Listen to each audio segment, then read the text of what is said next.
So can you tell me your name? Al Road. And give permission to display this? Sure. So what's your association and why did you come here tonight?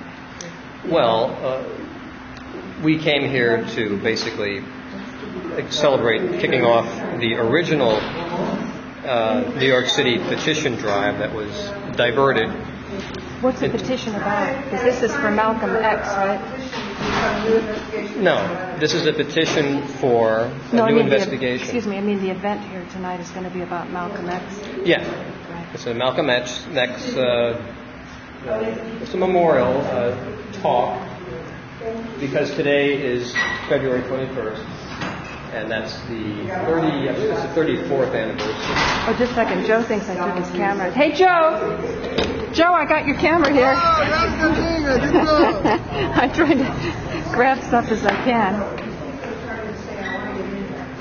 Sorry about that. I didn't want him to freak out. I know what it's like with lost property. I'm into property ownership. The banners? No, because then I can show them. As he's talking, I did his voice. Get the people coming in and watching. So please continue. I'm sorry for the interruption. Why am I here? Well, just taking this opportunity on this anniversary of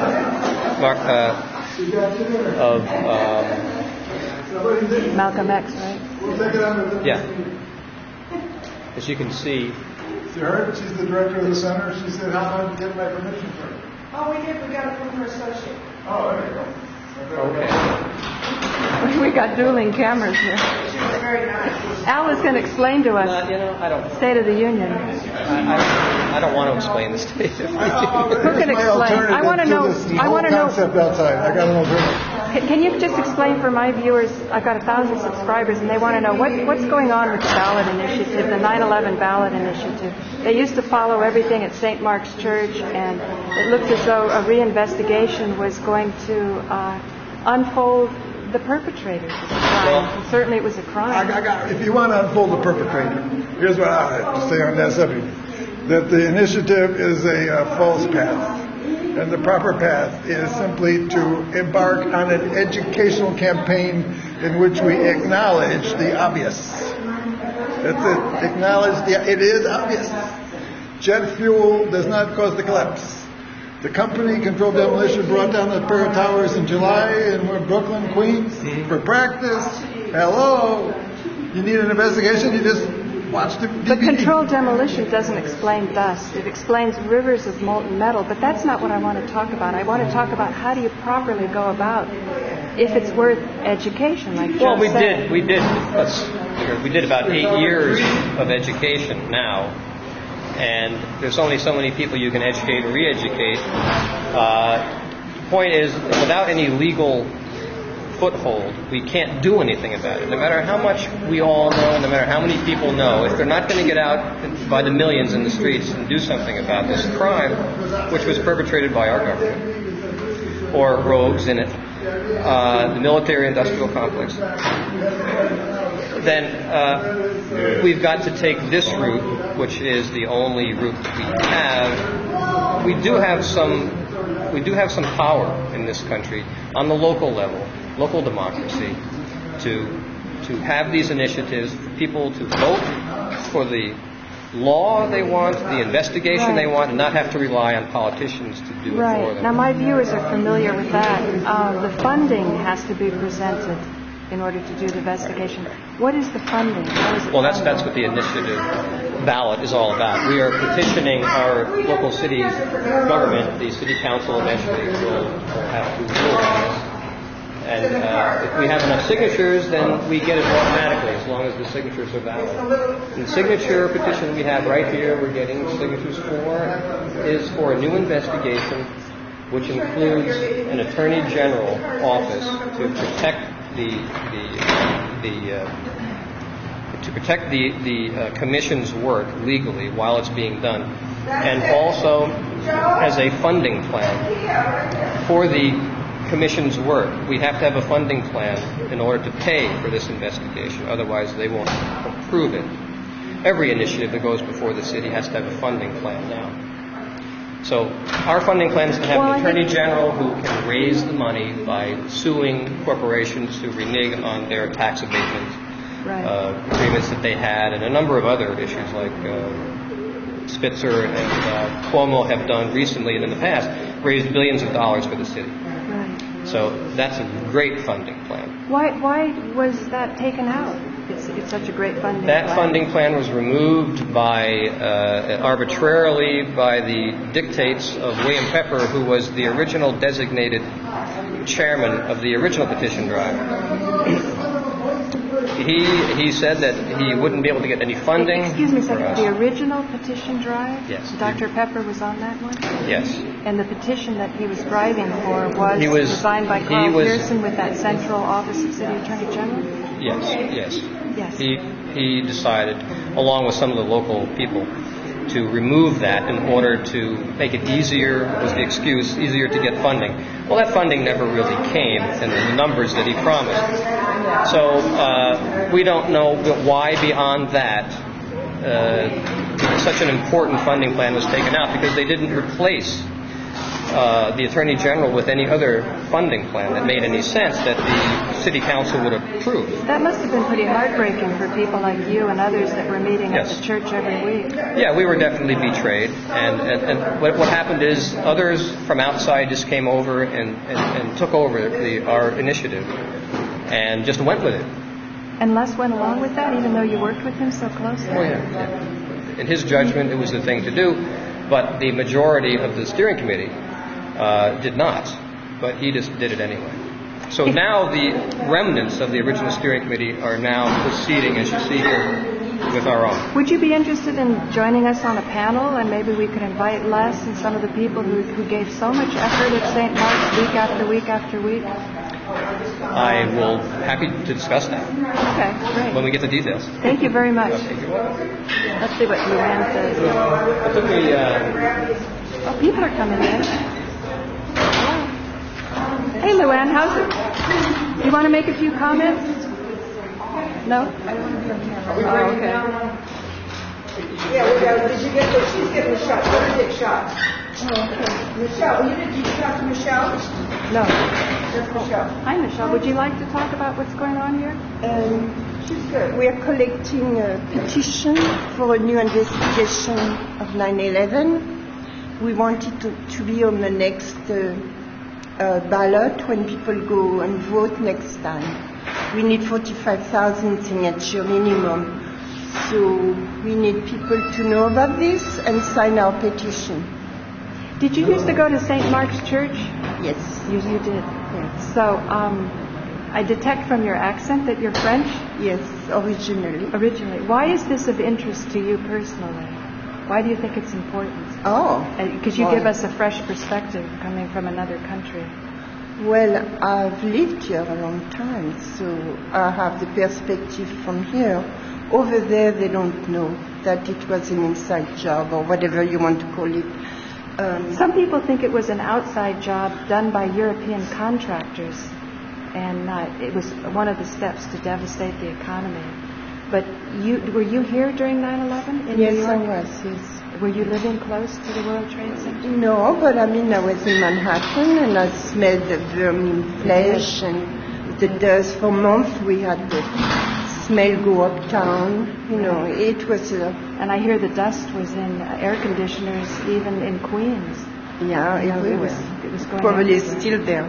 Right. It was still in the condos. So you're really keeping the faith and collecting signatures well, I now? think we have to know the truth. You can't let anybody come and blow up buildings like that in our country and being told lies about it. It was obvious who were being told lies. To me, I wasn't into politics at all before, but I was sure it didn't sound right what they told us. It didn't make sense to me. Right. To me, if you attack a country, you make demands.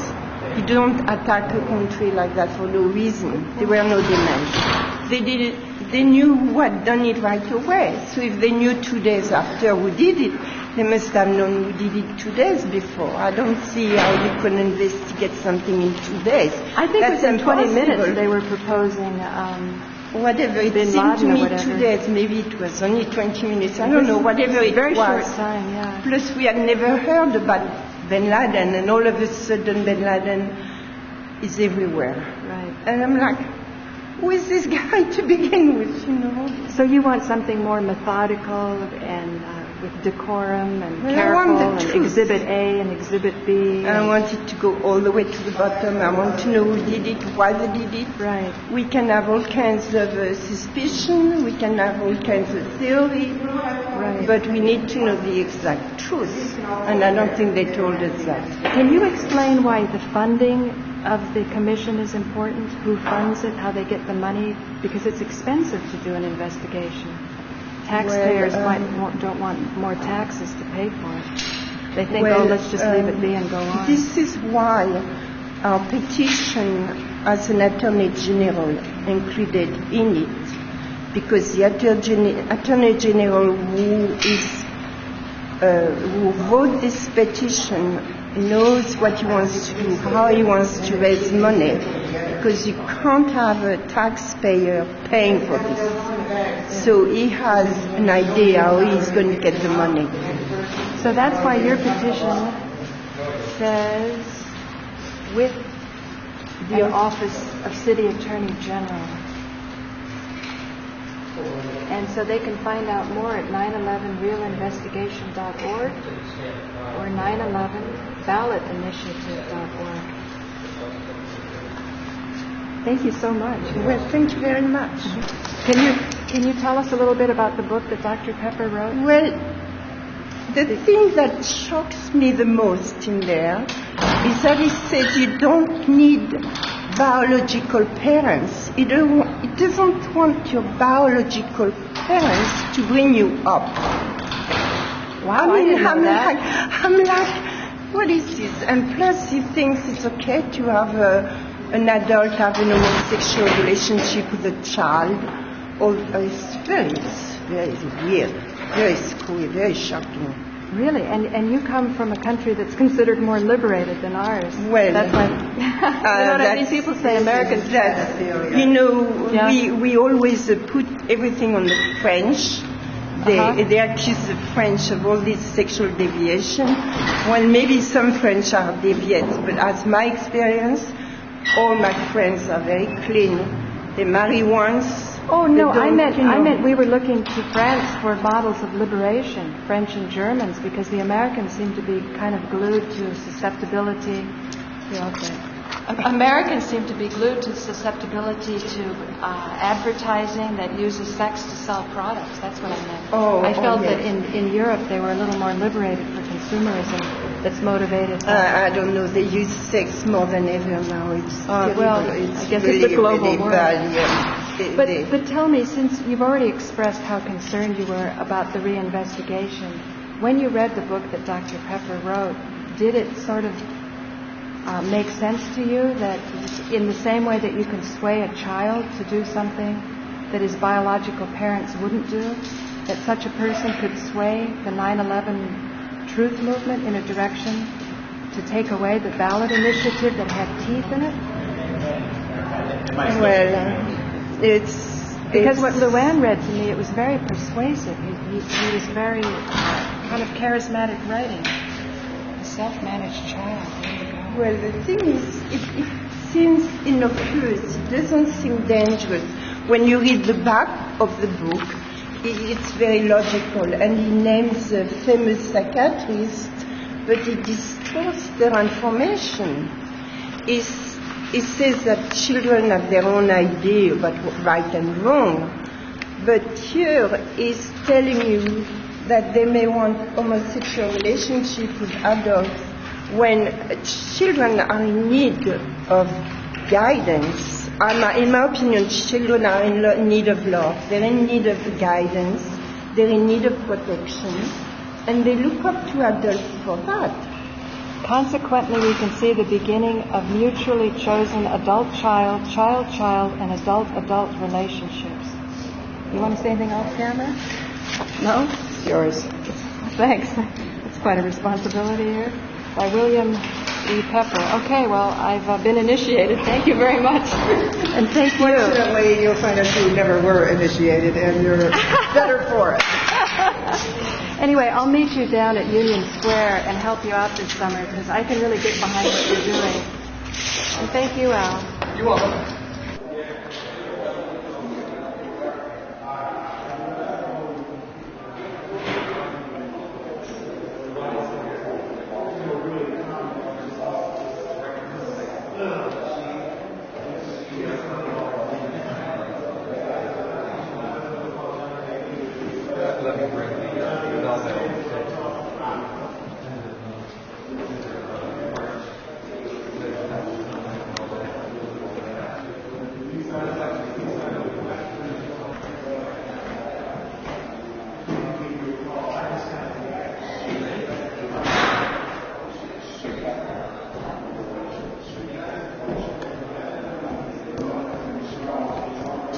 Event is happening? Right upstairs. Oh, thank you.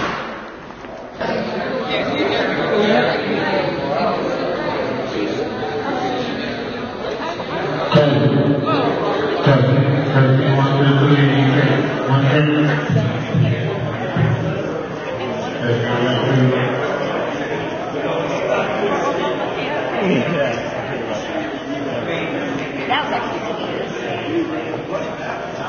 I do like the original like president. I like the original.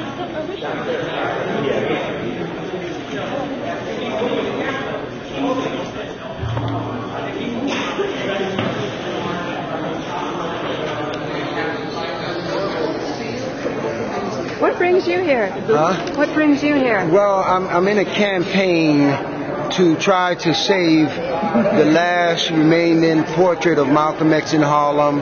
It's on 147th Street between 7th and 8th Avenues.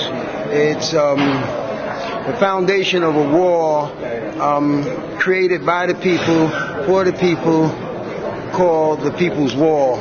It's located on, again, 147th Street between Adam Clayton Powell and Frederick Douglass Boulevards right here in Harlem. Recently, some developers have bought the building from the city of New York. This building has been abandoned for over 30 years. Myself and a lot of other artists help create different themes every year, but still remain the foundation of Malcolm X and Muhammad Ali. Currently, this wall is in danger of being desecrated by these commercial developers, and we are here to try to gather support from people and bring awareness to the community that we are trying to save it because these people are not communicating with us. Do you have any pictures of this? Because this yes, is we do. Very beautiful. We have some. Can I look at them now? Sure. It's just beautiful. Actually, I Is do it like have this a couple. wall? It's above him. I mean, look at this. More like that. Let me see what you got. I mean, Oh yeah. No, we got a nice picture of the wall. Were you documenting this for yourself or for some? No, for public access television. Okay, on great. Manhattan Neighborhood Network. I'm on the same network too. Oh, what's and your show called? my show is called Graffiti NYC. Oh. It comes on Sundays, 1:30 a.m. Channel 67, only here in New York City. Right. And what you see every week is we bring you the best of New York City You graffiti. should put it up on the internet. Definitely. You know, the Jack Boxer show. I'm helping him. You can take classes and they can help you do that. Yeah.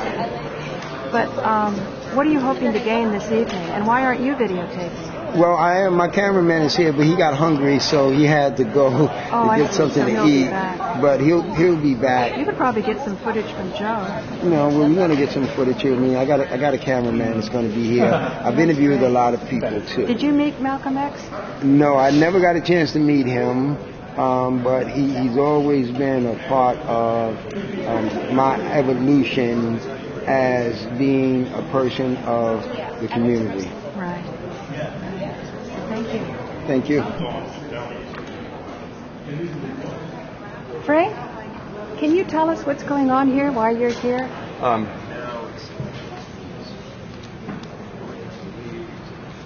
I'm here to see Bill Pepper speak. Uh-huh. And what's happening down at St. Mark's? Oh, I don't really want to talk about that now. So it's nothing to do with... We've had some technical problems and some of our speakers are delayed, but everything's warming up, so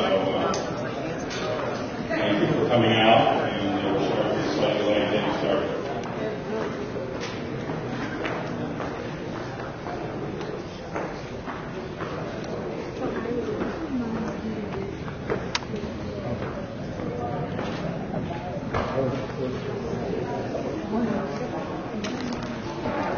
Hey, Joe. Can you say a few words to my guests? We'll start wherever we can, and in about 10 minutes, and introduce the rest of our guests as they arrive. So, thank you for being patient. You know, you move this? No, leave that right now.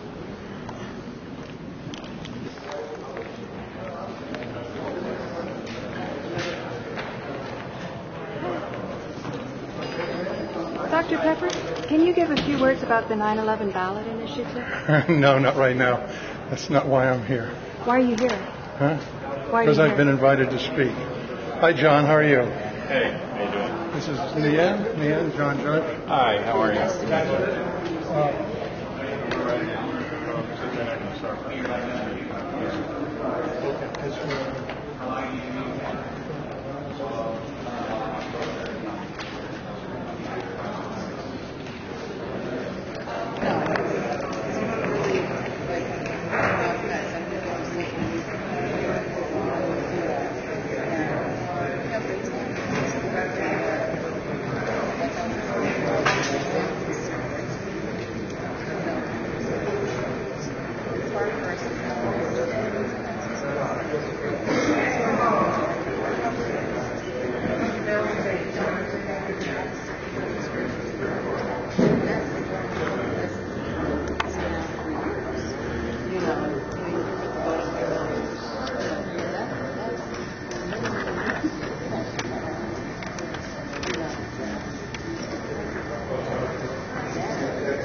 What brings you to this event? Well, I just find the history, the version of history you get at this type of show is completely different than the way you get it from all other avenues, and I just find it really stimulating I think it sort of helps me understand the way the world works a little better. And which speaker most inspired you to come? Oh, listen? John Judge. I really like John Judge? Yeah, he's got great stuff. He's got really great stuff. Are you aware of Dr. Pepper? Yeah, I read his book. I read the one about Martin Luther King. And About Martin Luther King. I've heard him on the internet broadcasts and stuff, and it's really cool stuff. And did you know that he was kind of behind a new ballot initiative for 9/11? I didn't know that. Do you think if Martin Luther King, Malcolm X was alive today, that he would have pushed for a reinvestigation of 9/11? I don't know Malcolm X's policies on government. I certainly feel like he'd be pushing for good things. As far as openness in government, I don't know, I guess. Do you yourself have any interest in 9/11 truth? Or I love it. reinvestigation? No, I love it. Yeah, You absolutely. do? I think it's terrific. Yeah. Did you ever go down to St. Mark's Church with Frank Morales? I did, but the day I got there was I just moved to the city, and he was scheduled to be there, but he had canceled it. And it was like the Dr. last Pepper? time. No. Or who? Or Frank Morales? Yeah. He gave up or whatever. I guess he doesn't do it anymore. I don't know. He When did I it go for down a there, million- they tell me yeah. that it's a million years. Well, it couldn't be. It's since 2001. Right, but he did it a million Sundays in a row, and then he just got tired of it. And the Sunday that he decided to quit was the day I showed up. It was another progressive anarchist meeting, so it was really good, but no, I missed it. So if they were having meetings, you'd go down there? Yeah. On 9/11, you don't think it's a dead issue? No. No, Never. not at all. Why would it be a dead issue? Well, some people are saying it's passé right now because the ballot initiative didn't get enough, but others say it was because... signed it. Which, the one with office of City Attorney General? For radio, It was shortly before the election. And we need about 2 minutes. Is that correct, gentlemen? Do you know if the ballot initiative that you signed was one with Office of City Attorney General or without office? And do you know the difference? I don't. I don't know the answer to either question. With Office of City Attorney General had a funding program built into it, and that was what Dr. Pepper took out. And then it seemed to shrivel up on the vine, and then they stopped meetings in St. Mark's. And so the group was sort of left with this homeless feeling, not quite knowing where to develop the argument. Anyway, thank you for your time. Does that ring a bell? What's that? You're Howard Stern? Yeah, actually I was. You heard me there? Yeah, I heard. Or you saw me? I heard you on the show. I heard your podcast where it was just you, and I saw you on the website. On the I website? thought it was terrific. Yeah. Did you see Total Penetration? Yeah. Did you I see listened to it. Did you see the second one? The second one was about the Black Ops. It didn't get as many hits as the first one, which was about 9/11. I'm glad you remembered me. Executive Director of Malcolm X, Dr. Shabazz Memorial Educational and Cultural Center. I want to thank all of you for joining us here tonight, and also want to thank my co-sponsor, John Judge, the Director of COOPA, the Coalition on Political Assassinations. Today, as you all know, is a very important day for all of us, for all Americans, whether or not they are aware of the fact that it's an important day, because it marks the assassination and the martyrdom of our brother, Malcolm X, Haj Malik al-Shabazz. Before I start, I want to take a few minutes to acknowledge someone very special in the audience. Why are you turning away, Malcolm Shabazz? Malcolm and Betty's youngest daughter. Please come up to the mic for a few seconds. This is Malak Shabazz. She is the trustee of the Shabazz Center.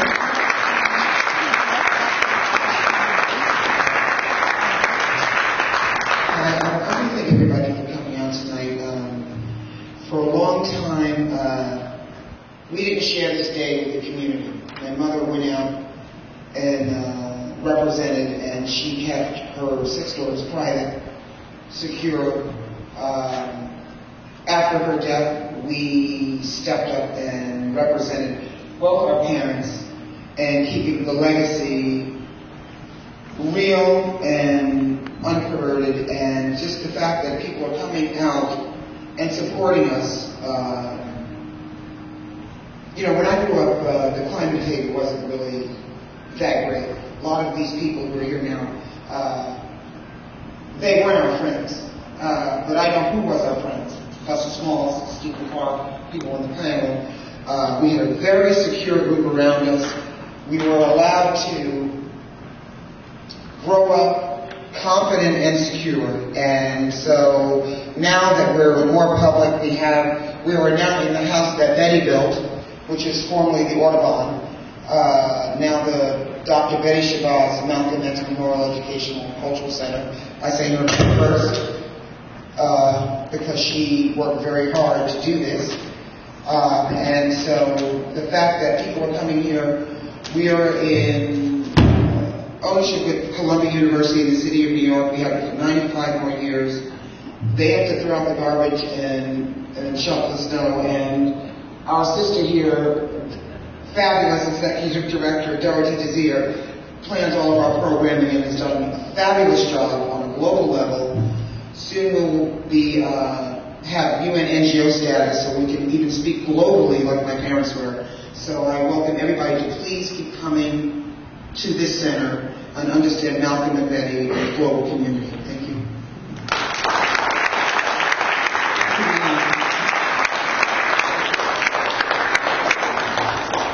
Of course, this is the 44th year of Malcolm's assassination. My birthday is going to be this year. I was born afterwards, just in case anybody comes back in September. I just said that. I didn't mind for that, yeah. And you see how confident this woman grew up to be. I will applaud that.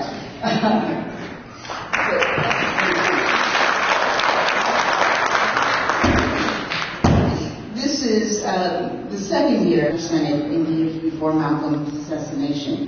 He's now lead counsel to Sharon, who has come to believe is yet another patsy in the assassination plot. So we'll have Dr. Pepper speak first.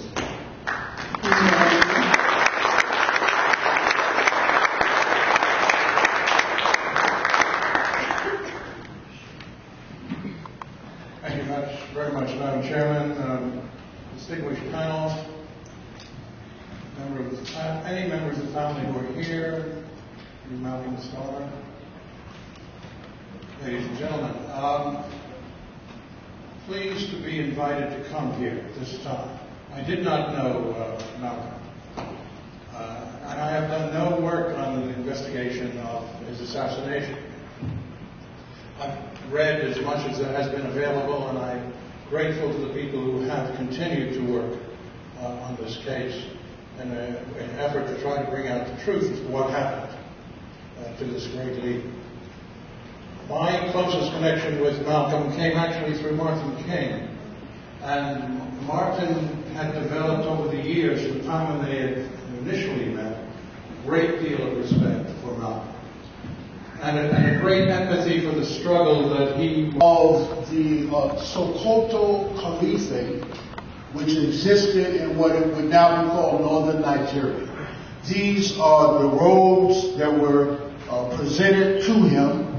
The turban that he's wearing is a very particular and specific indication of the order of Shehu Uthman Danfodio, who was himself an African Muslim scholar, a revolutionary, and a statesman. And so when Malik Shabazz went to Africa, and specifically went to Nigeria to visit, the Muslims there clad him in this manner. And if you look, he's holding two books in his hands, and the Muslims, we were speculating as to what those two books are.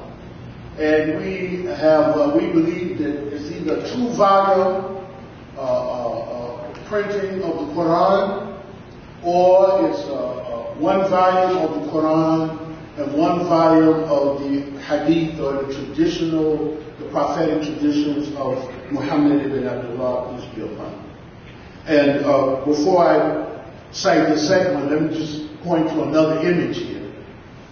And this is the image of Malik Shabazz on the left, shaking the hand of Ahmed bin Bella on the right, and standing in between them is another African American, or really African Caribbean pioneer of Islam in America, who was Sheikh Dawood Ahmed Faisal. Sheikh Dawood Ahmed Faisal preceded Malik Shabazz into the United Nations. He was speaking in the United Nations, and this is a wonderful image because there's a photograph of the two of them meeting in the UN, when Malik Shabazz was still Minister Malcolm X of the Nation of Islam.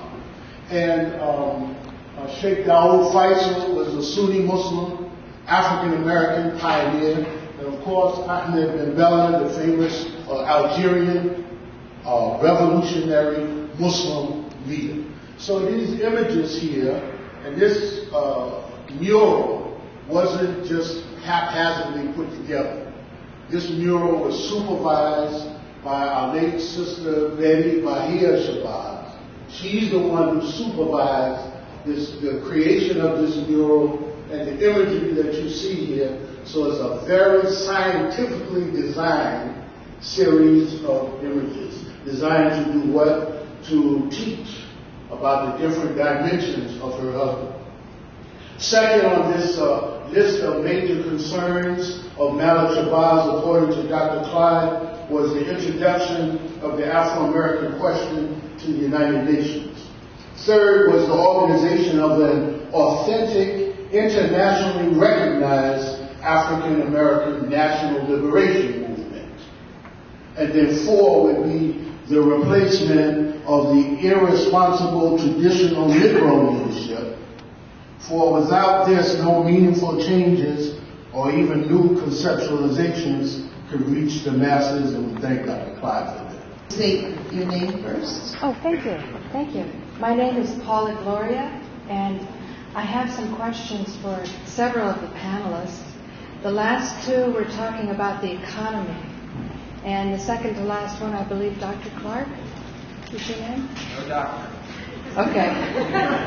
Okay, you were talking about going beyond conspiracies, and then you said something about the World Trade Center, and some Jews were told not to come. I think it's important to go into conspiracy, as the last speaker, John Judge, was talking about, just so you have clarity about what happened. And when you're talking about recent history, that we shouldn't be, or any history, we shouldn't be denied, I think we should, I'd like to know what's going on with the 9/11 ballot initiative, because Dr. Pepper had taken off the valuable office of City Attorney General. So if 9/11 is no longer important, which I believe, I can see some logic to that, then at least we would have had the valuable office of City Attorney General that could protect the interests of the people.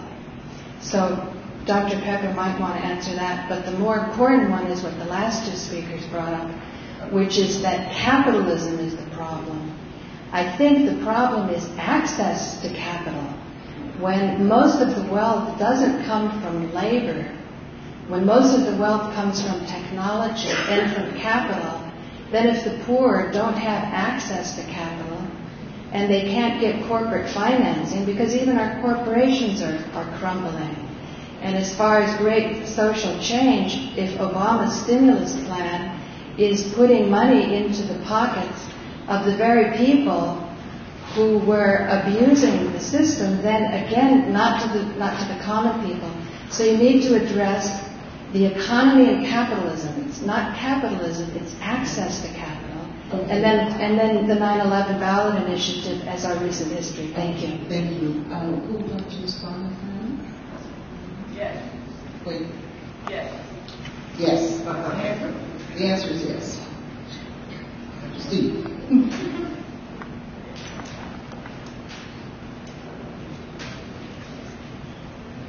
Well, I want to say what I'm interested in people finding out about John F. Kennedy.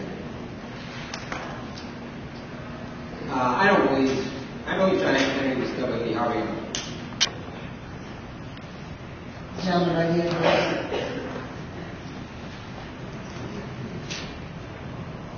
I'm sort of curious about what you all think of the Obama administration in its first month. We've seen a number of things that have taken place, and I'm curious. I often see T-shirts with Martin Luther King and Obama on it. We're talking about Malcolm X, and I'm specifically interested in asking Mr. Small, Professor Small, and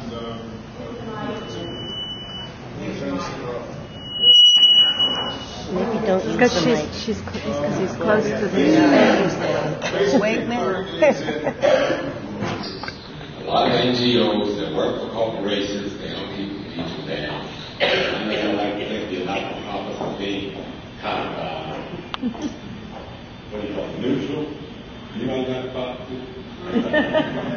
Most not-for-profits, work as an arm of some corporate structure.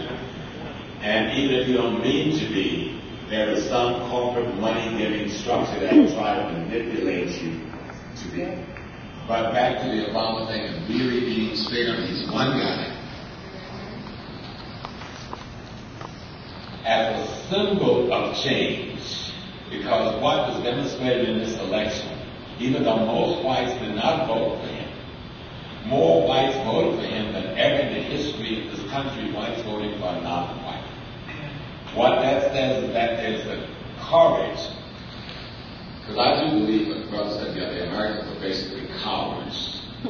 And what was demonstrated in the